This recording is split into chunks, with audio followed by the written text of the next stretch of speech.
క్రిస్మస్కి హాలిడేస్ ఇచ్చారు మమ్మీ, బయటికి ఎక్కడికి వెళ్ళొద్దని. మా పిల్లలు ఒక్కటే పోరండి.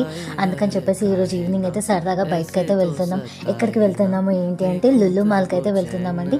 ఇది కేపీహెచ్పిలో ఉన్నది. చాలా బాగుందండి. ఇది ఓపెన్ అయ్యి 1 ఇయర్ అవుతుంది.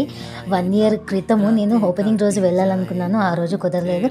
ఫైనల్గా ఈ రోజు అయితే కుదిరిందండి. ఇక్కడైతే వీల్ బ్రీఫ్ కేసులు అయితే చాలా బాగున్నాయండి. ప్రైస్ అయితే చాలా రీజనబుల్గా ఉన్నాయి. నెక్స్ట్ అయితే ఎస్కలేటర్ ఎక్కేసి పైకి అయితే వెళ్ళిపోయాము. ఇక్కడ ఇయరింగ్ కలెక్షన్ అయితే చాలా బాగుందండి. నాకైతే చాలా బాగా నచ్చాయి. నాకైతే ఇయర్ రింగ్స్ అంటే చాలా ఇష్టం అండి. చాలా పర్చేస్ చేస్తూ ఉంటాను.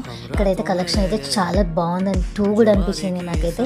కానీ ప్రైజెస్ కూడా అంత హెవీగా ఉన్నాయండి. ఒక్క ఐటమ్ కూడా పర్చేస్ చేయలేదు. నెక్స్ట్ అయితే ఫుడ్ కోర్ట్కి అయితే వచ్చేసామండి. ఇక్కడైతే పిల్లలు ఎక్కడికి వెళ్ళినా ఫుడ్ అయితే తప్పదండి. పిల్లలతో వెళ్తే మాత్రం ఎక్కడికి వెళ్ళినా ఫుడ్ అయితే తినేసేయాల్సిందే. నెక్స్ట్ అయితే గేమ్ జోన్కి అయితే వచ్చామండి. ఏ మాల్ కన్నా వెళ్ళనివ్వండి, గేమ్స్ అయితే పక్కా ఆడాల్సిందే. మా పిల్లలు గేమ్ జోన్ విజిట్ కాకుండా అయితే ఇంటికైతే రారండి. వాళ్ళకు నచ్చిన గేమ్స్ అన్నీ వాళ్ళు చాలా బాగా ఎంజాయ్ చేశారండి. ఈ హాలిడే అయితే వాళ్ళైతే ఫుల్ హ్యాపీగా ఫీల్ అయ్యారండి. మేము కూడా పిల్లలతో పాటు చాలా చాలా బాగా ఎంజాయ్ చేసామండి. ఈ క్రిస్మస్ హాలిడేస్ మీరు ఎలా ఎంజాయ్ చేశారనేది నా కామెంట్ సెక్షన్లో తెలియజేయండి. అంతేకాకుండా మన వీడియోని లైక్ చేయండి, షేర్ చేయండి, కామెంట్ చేయండి. అంతేకాకుండా సబ్స్క్రైబ్ చేయడం మాత్రం అస్సలు మర్చిపోవద్దు. Thank you for watching. By by. Keep smiling.